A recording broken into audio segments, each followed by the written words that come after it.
Vegan, 'cause we don't have the heart to hurt anyone. Our programs offer many languages. Please visit suprememastertv.com/schedule. Ye curious minds who roam abroad and trace creation's wonders over, confess the footsteps of your God and bow before him and adore.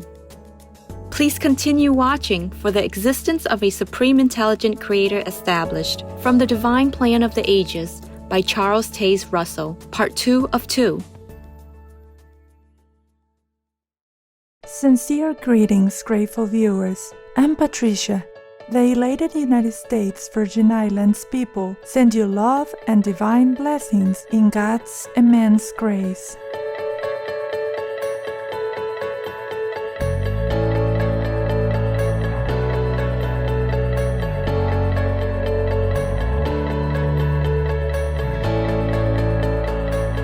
Welcome to The Existence of a Supreme Intelligent Creator Established from the Divine Plan of the Ages by Charles Taze Russell, Part 2 of 2 on Words of Wisdom. Charles Taze Russell, also known as Pastor Russell, was an American religious leader, author, and lecturer. He was the founder of the Christian denomination of the Jehovah's Witnesses, a group that emerged from the Bible student movement in the United States. The Bible student movement was based on the teachings and ministry of Mr. Russell. He is noted for his analytical interpretations of the Holy Bible and for dedicating his life and resources to the preaching of the future establishment of a golden age on earth. According to Mr. Russell's research of the Holy Bible, God's kingdom will rule the earth through Christ. In 1879, Mr. Russell started a Bible journal, now called the Watchtower. He established the Watchtower Bible and Tract Society for the purpose of distributing religious literature. He remained president of the society until he passed away in 1916. Mr. Russell's books and booklets were widely read, with 16 million copies in 35 languages. In addition, his weekly sermons were published by thousands of newspapers. Among his most well-known works is the 7-volume series Studies in the Scriptures.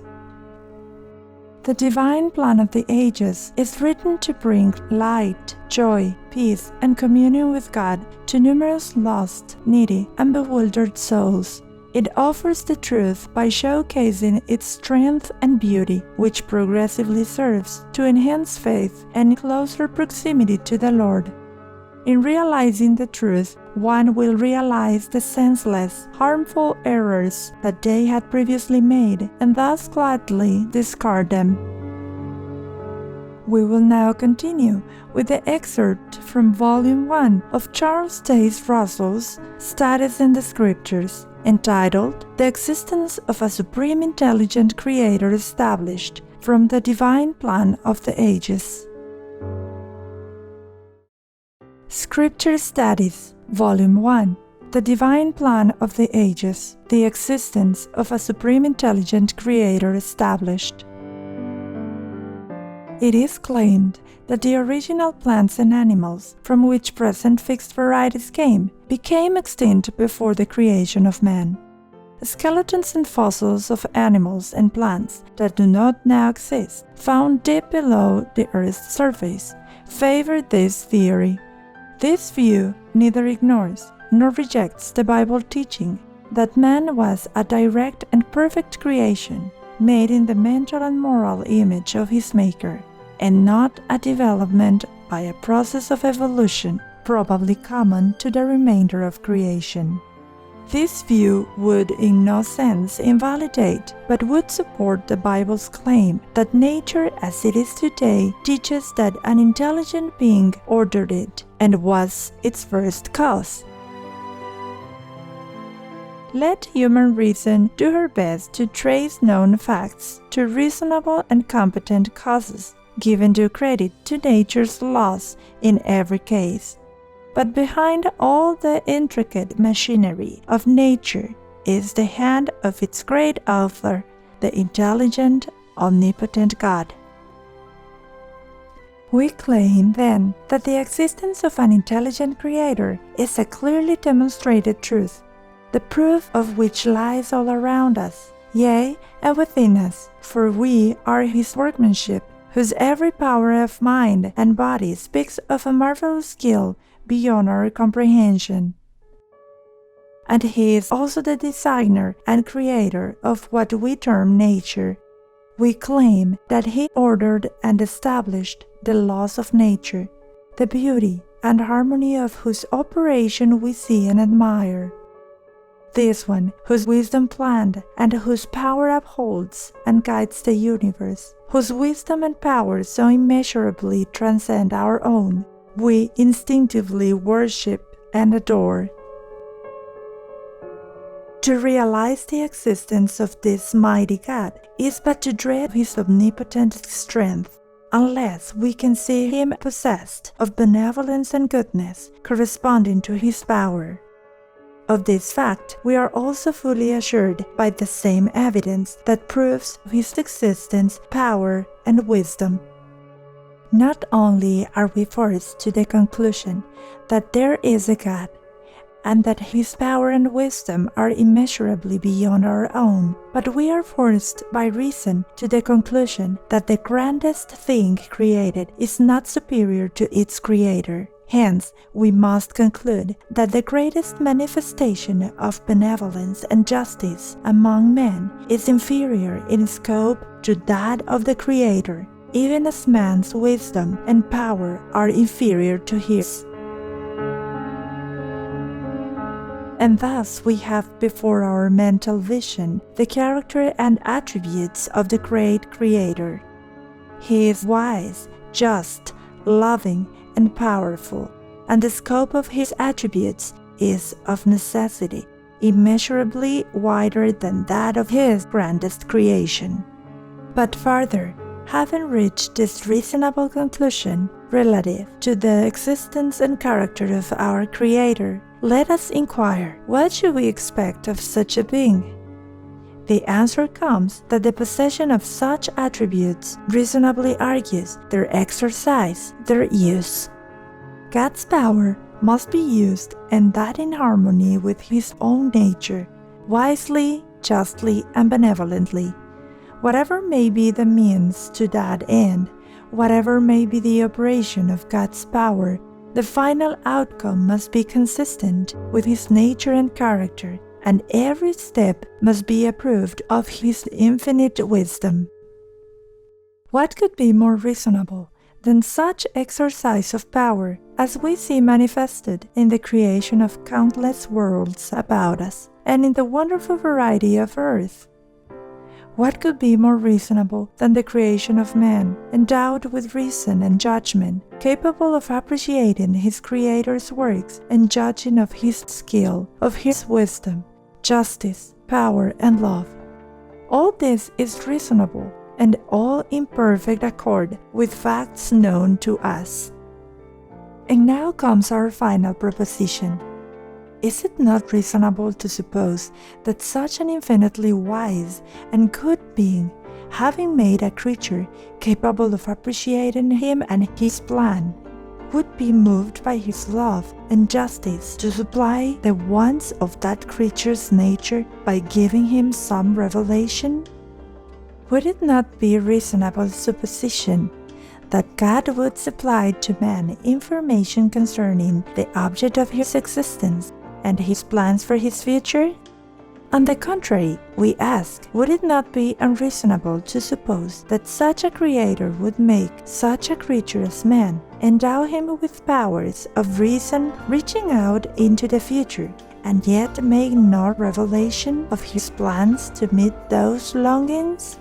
Such a course would be unreasonable, being contrary to the character which we reasonably attribute to God, contrary to the proper course of a being controlled by justice and love. We may reason that in creating man, had divine wisdom decided it inexpedient to grant him a knowledge of his future destiny and his share in his Creator's plans, then surely divine justice, as well as divine love, would have insisted that the being should be so limited in his capacity that he would not continually be tormented and perplexed with doubts and fears and ignorance, and as a consequence, divine power would have been used under those limitations. The fact, then, that man has capacity for appreciating a revelation of the divine plan, taken in connection with the conceited character of his Creator, is an abundant reason for expecting that God would grant such a revelation in such time and manner as his wisdom approved. God's teachings, when fully appreciated, will accord with his character, which reason assures us is perfect in wisdom, justice, love, and power. Ye curious minds who roam abroad and trace creation's wonders over, confess the footsteps of your God and bow before him and adore. The heavens declare thy glory, Lord. In every star thy wisdom shines. But when our eyes behold thy word, we read thy name in fairer lines. God is truth, and the truth is God. During a radio interview on November 28, 1999, in Cape Town, South Africa, Supreme Master Ching Hai provided insights on the many aspects of God. Well, he can see many aspects of God because God is infinite. So, for example, one aspect is the light, and another aspect is the way he speaks to you, has impart wisdom to you. In the voice sounds like thunder, and the voice sounds like the ocean, voice like melody, voice that soothes your soul and calm your nerves and open your wisdom and endear you to him again and make you become a saint, make you become heavenly being again, that where you came from. But you can also see Jesus or Buddha here as representatives, also the past masters, and talk to them and learn from them. Cherished viewers, we appreciate your company for today's words of wisdom entitled The Existence of a Supreme Intelligent Creator Established from the Divine Plan of the Ages by Charles Taze Russell, Part 2 of 2. Coming up next is Samba, a Symbol of Brazil, Part 2 of 2, right after Noteworthy News. Please stay tuned to Supreme Master Television for more uplifting programming. May bliss and happiness be with you and your loved ones always, in God's benevolence. Vegan side effect. You won't believe how much love you really house. Our programs offer many languages. Please visit suprememastertv.com/schedule and suprememastertv.com/WOW. Nos programmes offrent plusieurs langues. Veuillez visiter suprememastertv.com/schedule et suprememastertv.com/WOW. Nuestros programas ofrecen varios idiomas. Visiten suprememastertv.com/schedule и suprememastertv.com/WOW. Нашите предавания предлагат много езици. Моля вижте suprememastertv.com/schedule и suprememastertv.com/WOW.